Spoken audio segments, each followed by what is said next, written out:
네, 첫 소식 급박하게 움직이는 정치권부터 가보겠습니다. 윤석열 대통령과 국민의힘 한동훈 대표가 오는 16일 재보궐선거가 끝난 뒤 독대할 전망입니다. 이 독대가 급물살을 타게 된 이유 하나씩 짚어보겠습니다. 어제 김건희 여사가 공개 활동을 자제할 필요가 있다고 했던 한동훈 국민의힘 대표, 오늘 김 여사와 독대에 대한 생각을 추가로 밝혔습니다. 김건희 여사님 활동 자제해야 된다는 공감한다 이렇게만 말씀하셨는데 당초 대선 과정에서 이미 국민들께 약속한 부분 아닙니까? 그걸 지키시면 된다고 생각합니다. 그 독대 과정에서 좀 어떤 안건 논의하고 싶으신지 구체적인 일정이 정해진 게 아니었어요. 제가 미리 그걸 말씀드릴 필요는 없을 것 같은데요. 검찰에서 김건희 여사님 불기소에 무게가 지고 있다는 보도가 계속 나오고 있는데 검찰이 국민이 납득할 만한 결과를 내놔야 한다라고 생각합니다. 윤석열 대통령과 한동훈 대표는 오는 16일 재보선이 끝나면 독대를 하기로 했습니다. 한 대표가 지난달 24일에 독대 자리를 마련해달라고 했잖아요. 요청 보름 만에 성사가 된 겁니다. 윤석열 대통령은 지금 동남아를 순방 중이고 한동훈 대표는 재보선 지원 유세를 하고 있잖아요. 일정이 바빠서 그 이후로 날을 잡았던 겁니다. 대통령실과 친윤계에서는 처음엔 독대에 대해서 회의적인 반응도 내놨었잖아요. 그런데 어떻게 수락을 하게 된 걸까요? 저희가 취재 좀 해봤는데 여권 리스크가 커진 게 주요하게 작용했다고 합니다. 최근 김대남 전 대통령실 행정관과 김건희 여사 공천 개입 의혹 핵심 인물인 명태균 씨 폭로성 발언이 잇따라서 터졌잖아요. 그래서 지금 시점에선 당정이 협력을 해야 한다. 이런 목소리가 나왔습니다. 그리고 김건희 여사 특검법 이탈표가 최대 4표가 나왔잖아요. 이 부분도 대통령실에서는 위기감을 느낀 것 같아요. 그리고 야권에서는 계속 탄핵 공세를 이어가는 데다가 상설 특검까지 시도를 하고 있잖아요. 이런 위기를 타게 할 돌파구, 그런 게 필요하다는 판단을 한 겁니다. 그렇다면 이 독대에서는 어떤 얘기가 좀 오갈 걸로 보입니까? 네, 민주당의 김건희 여사 공세를 막을 해법을 논의할 것으로 보입니다. 한동훈 대표, 김건희 여사의 공개 활동에 자제가 필요하다고 말했었잖아요. 이 발언의 의미에 대해서 이렇게 설명을 했습니다. 대선 과정에서 국민과 약속한 부분을 지키면 된다고요. 김건희 여사가 2021년 12월 대선 전국 때 기자회견했었던 거 기억나시나요? 허위 이력이 논란됐을 때인데요. 당시 김건희 여사, 남편이 대통령이 되는 경우에도 아내의 역할에만 충실하겠다고 했었잖아요.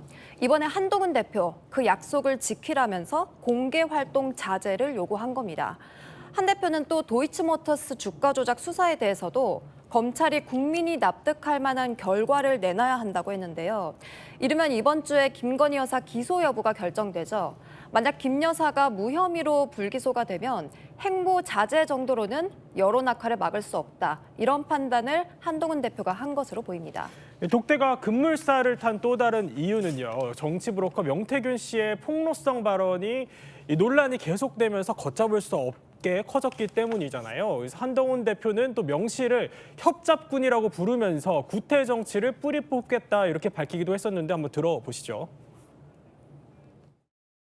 명태균이라는 사람이 이 국민들의 마음을 어지럽게 하고 있습니다. 명태균 씨, 김대남 씨 같은 협잡군, 정치 브로커들이 정치권 뒤에서 음험하게 활개치인 것 국민들께서 모르셨을 겁니다. 저도 몰랐습니다. 전근대적인 구태 정치입니다. 이런 구태 정치를 바꾸겠습니다. 지금 제가 이끄는 국민의힘에서는 그런 협잡군이나 정치 브로커는 발붙이지 못할 겁니다. 네, 이 한동훈 대표 김 여사 공천 개입 의혹 핵심 인물이죠. 이 명태균 씨에 대해 신속하고 엄정한 수사를 촉구한다고 밝혔습니다. 명 씨를 정치 브로커, 협잡군 이렇게 부르면서 그의 허세성 폭로 발언에 확실하게 끊고 가겠다 이런 의지를 밝힌 겁니다. 홍준표 대구시장도요, SNS에 검찰이 조속히 수사해서 진실을 규명하고 이런 아류 선거 브로커가 활개치는 것은 막아야 한다고 글을 남겼고요. 홍 시장, 이 명 씨에 대해서는 사법 처리가 불가피한 사람이라 자기가 살기 위해서 사실 여부를 떠나서 허위, 허풍 폭로전을 계속할 것이라고 전망했는데요. 이 명 씨 문제 명확히 끊고 정리해서 민심이 더 악화되는 것을 막자 이런 공감대가 여권에서 커지고 있는 겁니다. 명태균 씨는 각종 인터뷰랑 녹취에서 자신이 거물급 여권 인사들의 영향력을 미쳤다 이렇게 이야기를 해왔습니다. 윤석열 대통령이랑은 대선 경선 때 자주 연락을 했다. 그리고 지방선거, 당내 선거까지 자신이 관여를 했다 이런 주장입니다. 그런데 당사자들은 모두 아니라고 부인을 하고 있죠. 명태균 씨는 김종인 전 비대위원장을 아버지 같은 분이라면서 3년 전에 김 전 위원장과 윤 대통령 만남을 주선했다고 했는데요. 하지만 김 전 위원장은 명 씨가 과시욕이 있어서 그런 이야기를 하는 거라고 했습니다.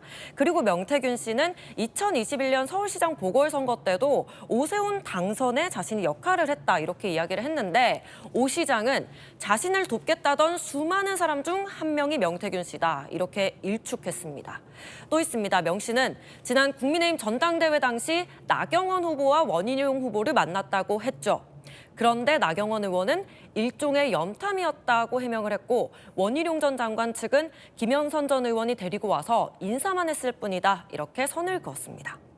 여권은 선을 긋고 있지만요. 야당은 제2의 국정농단이라고 총공세를 펼치고 있는데요. 국회 행안위는 오늘 야당 주도로 국감에 불출석한 명태균 씨 그리고 김영선 전 국민의힘 의원에 대해서 동행 명령장을 발부했습니다.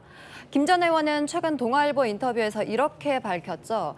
내가 윤 대통령에게 명태균 씨를 추천했고 명 씨와 함께 윤 대통령 부부를 한 번 만났다고요. 명 씨를 윤 대통령에게 누가 소개했느냐, 진실 공방이 벌어진 가운데 김 전 의원이 입을 연 겁니다. 대통령실도 여권도 정치 브로커의 입에 끌려다닐 게 아니라 명확하게 밝힐 건 밝히고 제대로 털고 가야겠죠. 그렇군요.